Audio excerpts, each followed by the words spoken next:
avanzaremos con la revisión de gráficos para trabajar con variables continuas. Recuerden que variables continuas se refiere a las variables que por su naturaleza son variables numéricas y que pueden ser medidas en escalas de intervalo o de razón.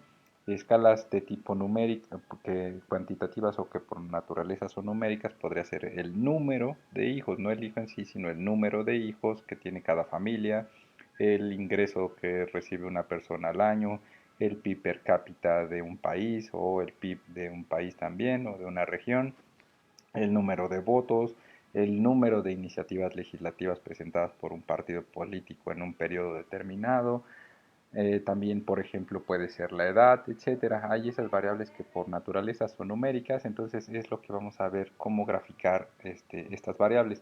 Hay muchos tipos de gráficas, pero aquí revisaremos tres formas básicas o tres maneras. Una es el histograma, otro es la gráfica de densidad y finalmente veremos la gráfica de caja. A su vez veremos cómo graficarlas a través del sistema base y el sistema ggplot. Empezando por el histograma, este permite identificar la distribución de una variable continua a partir de graficar el área cúbica que ésta ocupa. Esto es, qué tan grande es el tamaño del área cúbica que ocupa la variable y de esa manera se puede calcular sus, sus probabilidades. Esto será muy útil para después analizar probabilidades. Tomen en cuenta que el histograma usa barras contiguas. Las barras están pegadas porque una tras otra o porque recuerden que la variable que estamos graficando es una variable continua. Esto es que desde el valor mínimo hasta el valor máximo la variable puede adoptar muchos valores intermedios. Por ende, y para no perder información, las barras deben ser contiguas, a diferencia de un gráfico de barras para una variable categórica donde las barras iban separadas. Desde el sistema base, para graficar, el comando para graficar hacer este tipo de gráficas es hist, de histogram. Y el único argumento que este puede llevar es el nombre de la variable, tomando en cuenta que la variable sea continua. En este caso vamos a trabajar con la variable de edad de los pacientes con síntomas COVID para este data frame que se llama datos COVID. Entonces se manda a llamar solamente la variable y con eso es suficiente para graficarla. Por ejemplo, vamos a copiar esta parte y la pegamos en RStudio y basta con pegarla, cerrar el paréntesis y corremos este comando. Como se puede ver, este es el gráfico por default que nos arroja RStudio. RStudio define por sí solo la cantidad de barras, pero ese es un elemento que podemos también manipular arbitrariamente. Y lo interesante de esto es ver el tamaño de las barras y ver también cómo se distribuyen las barras, alrededor de qué valores de edad o qué valores son los que tienen más frecuencia y los que tienen menos frecuencia.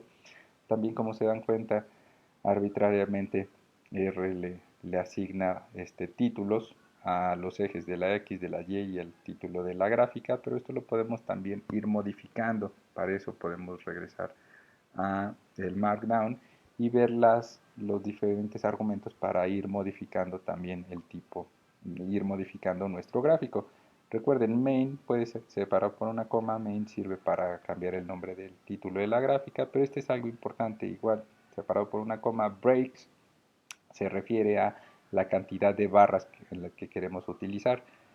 En este caso le podemos modificar numéricamente y por ejemplo le introducimos un número 6 para que todo lo agrupe en 6 barras, que después separado por una coma xlab, le cambiamos el título al eje de las x, ylab, ahí le cambiamos el título al eje de las y también podemos cambiarle el color a las barras. En este caso decimos col igual a gray, entonces las barras van a ser van a ser pintadas en color gris. Si copian todo esto y lo pegan en RStudio y lo corren, entonces verán que hay un cambio.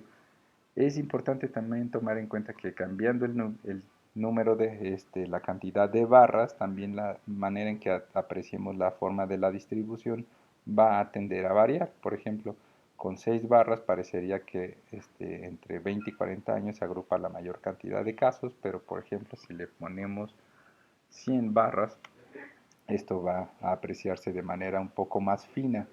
Y podemos, pues ya no es entre 20 y 40, sino por ejemplo, esta barra podría decir que entre alrededor de 30 años hay mayor frecuencia.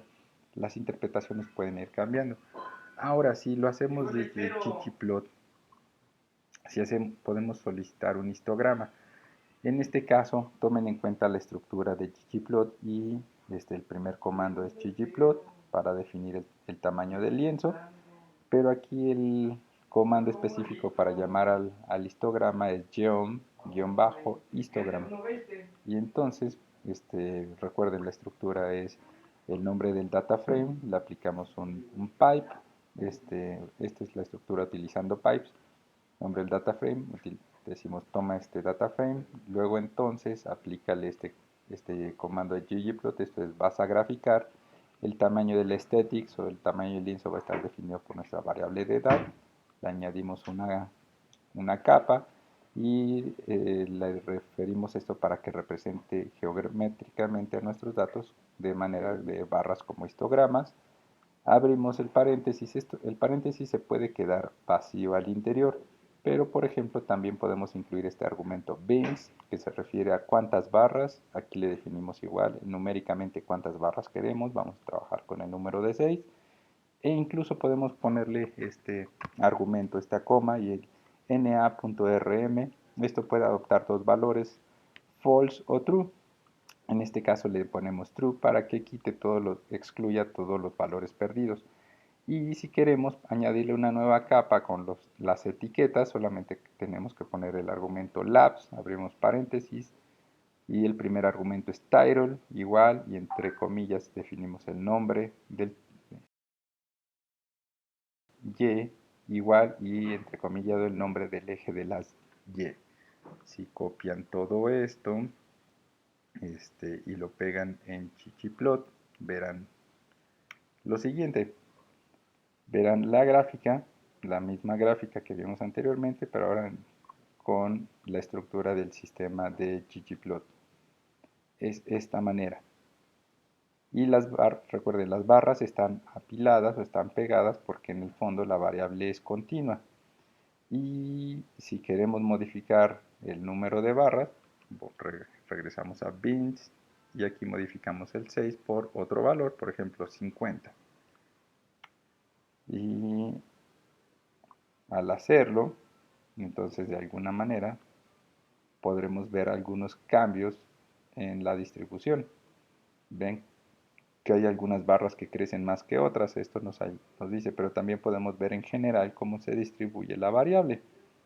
Parece de alguna manera una campana con algunos sesgos hacia la izquierda y un sesgo largo hacia la derecha. Y este es para histogramas hasta el momento.